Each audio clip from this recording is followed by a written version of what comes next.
Mana ada sih orang tua yang gak sayang sama anaknya? Apapun pasti rela dilakukan agar si buah hati tercinta bisa hidup bahagia dan tetap merasa aman. Seperti induk ayam ini yang rela berkorban untuk melindungi anak-anaknya. Bahaya yang dihadapinya nggak tanggung-tanggung, yaitu serangan ular kobra yang mematikan.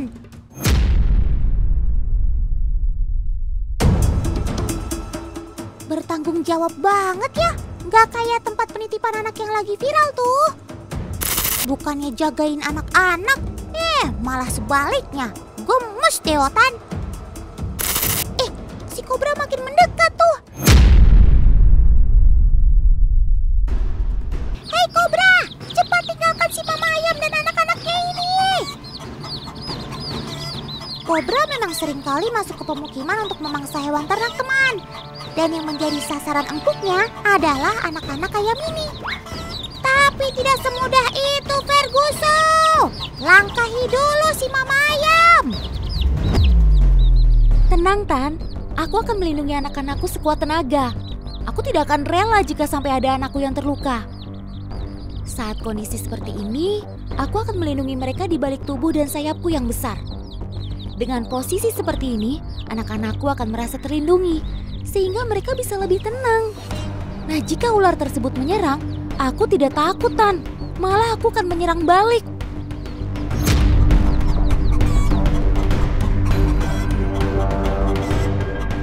Ia tak tahu saja kalau aku memiliki cakar kaki yang tajam dan kepakan sayap yang kuat. Ya, walaupun tak mematikan, tapi aku cukup percaya diri dengan kekuatanku, Tan. Semua ini aku lakukan demi anak-anakku agar bisa selamat.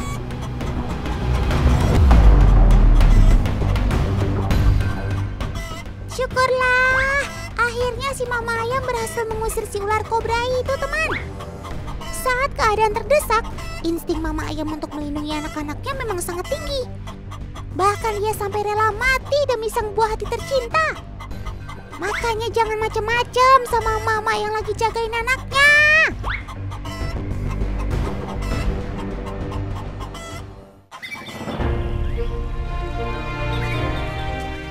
Gak cuma si mama ayam aja nih yang punya pelindung bagi anak-anaknya, tapi sobat otan si orang utan juga.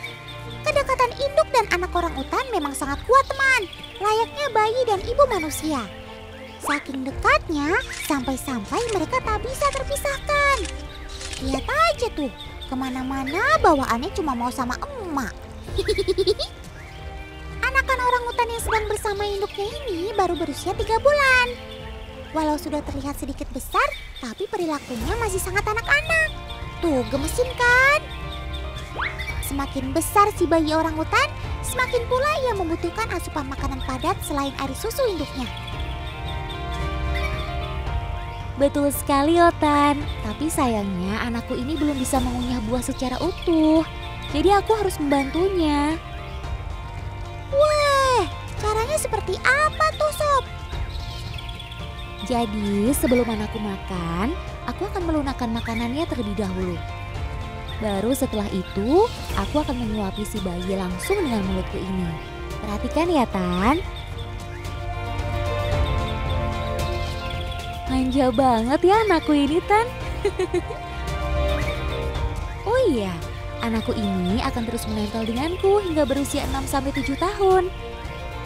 Selama itulah aku akan mengajarkan apapun terhadap anak-anakku. Mulai dari memilih makanan, membuat sarang, hingga menghindar dari para predator.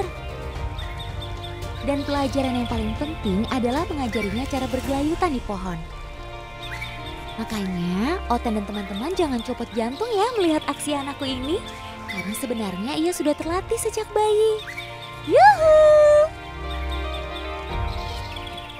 Tuh kan, kelihatan banget kalau si mama orangutan ini sayang sama anaknya.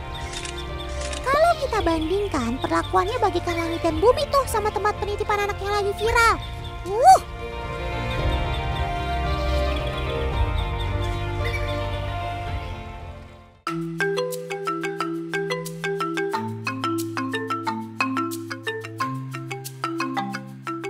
Teman, ada yang tahu nggak ini bayi terenggiling siapa?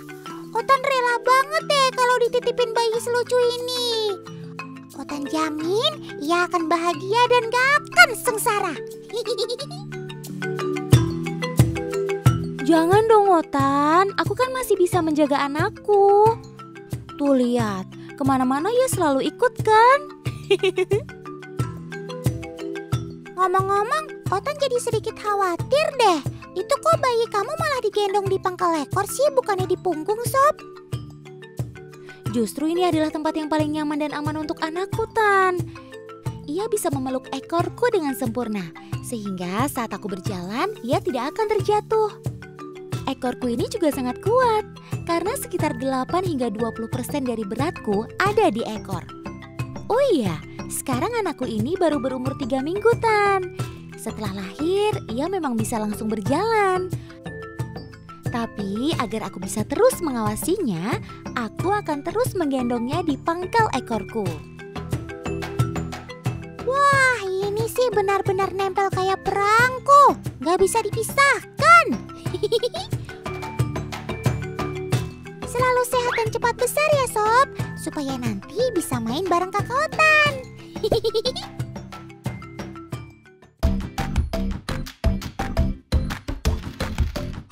Kalau Sobat Otan yang satu ini memang sudah tidak diragukan lagi pengorbanannya terhadap anak-anaknya. Yap, siapa lagi kalau bukan si kelinci, teman? Di alam saat mau melahirkan, biasanya kelinci akan menggali lubang agar anak-anaknya bisa tetap hangat. Tapi jika mereka tidak menemukan tempat yang tepat, mama kelinci akan berkorban untuk membuat sarang dari bulunya. Betul sekali, Tan. Sambil menunggu waktu untuk melahirkan, aku akan merontokkan buluku sendiri. Secara perlahan, sedikit demi sedikit, aku akan menggigit lalu melepaskan buluku. Tapi jangan khawatir ya, karena rasa sakit ini tidak sepadan dengan rasa bahagiaku untuk menyambut kehadiran anak-anakku. Aku tidak ragu mengorbankan buluku ini, Tan, karena nantinya buluku ini bisa tumbuh kembali dengan lebat pasca melahirkan. Nah, setelah terkumpul cukup banyak, aku akan menyusunnya serapih mungkin agar bayi-bayiku ini bisa tetap nyaman dan hangat. Sungguh pengorbanan yang luar biasa, Sob. Ngomong-ngomong, teman-teman tahu nggak kalau si kelinci ini tergolong hewan yang memiliki keturunan terbanyak loh. Bayangkan saja, dari usia 3 bulan, kelinci betina sudah matang dan bisa kawin lalu melahirkan. Setelah melewati masa kehamilan selama 30 hari, kelinci bisa melahirkan 14 anak sekaligus. Dan setelah melahirkan, kelinci betina bisa hamil lagi loh. Ini sih kayaknya masih percaya kalau banyak anak banyak rezeki ya, Sob. Tapi walau anaknya banyak, mama kelinci tidak menyerah dan tetap menyayangi bayi-bayinya, teman. Cakep!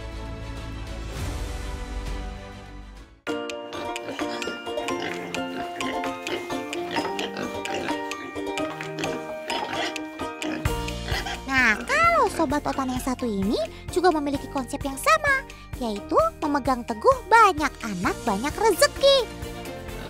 Yap, dia adalah si hewan yang subur, yaitu babi. Gimana nggak subur coba? Dalam 1 tahun, ia bisa melahirkan sebanyak 2 kali.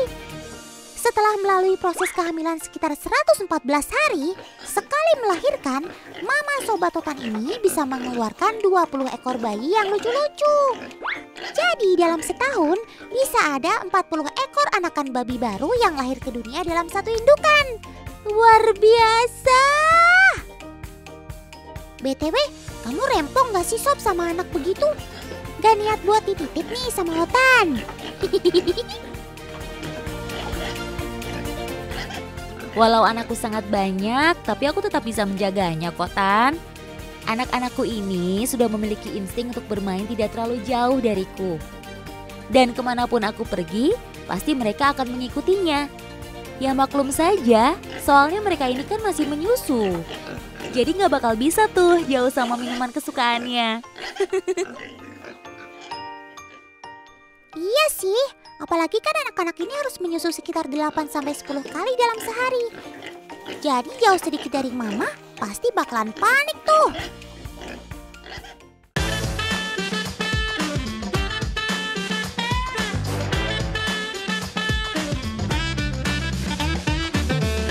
Kalau Sobat Otan yang satu ini punya cara unik dalam hal menjaga anaknya. Jadi walaupun lagi kesana kemari, anaknya akan tetap berada di kantung ibunya. Gak ada tuh istilah ketinggalan. Iya, kalian gak salah denger kok. Sobat yang Utan maksud ini kan si kanguru. Itu loh, hewan yang memiliki kantung pada tubuhnya. Hai anakku, ayo sini keluar ketemu dulu sama kakak Otan. Ini adalah anakku Tan. Dia memang biasa hidup di kantungku sampai berusia 11 bulan. Ini adalah tempat ternyaman baginya. Selain merasa terlindungi, anakku ini juga bisa mendapatkan nutrisi susu yang berada di dalam kantungku.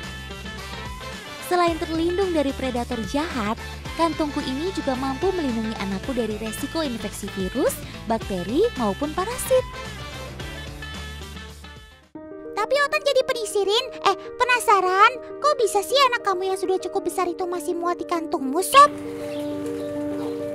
Jadi gini Tan, ukuran kantungku ini dilapisi otot-otot ligamen yang akan terus menyesuaikan. Karena kapasitasnya yang besar dan elastis, sampai-sampai bisa membawa 2 anak sekaligus loh. Keren kan aku Tan?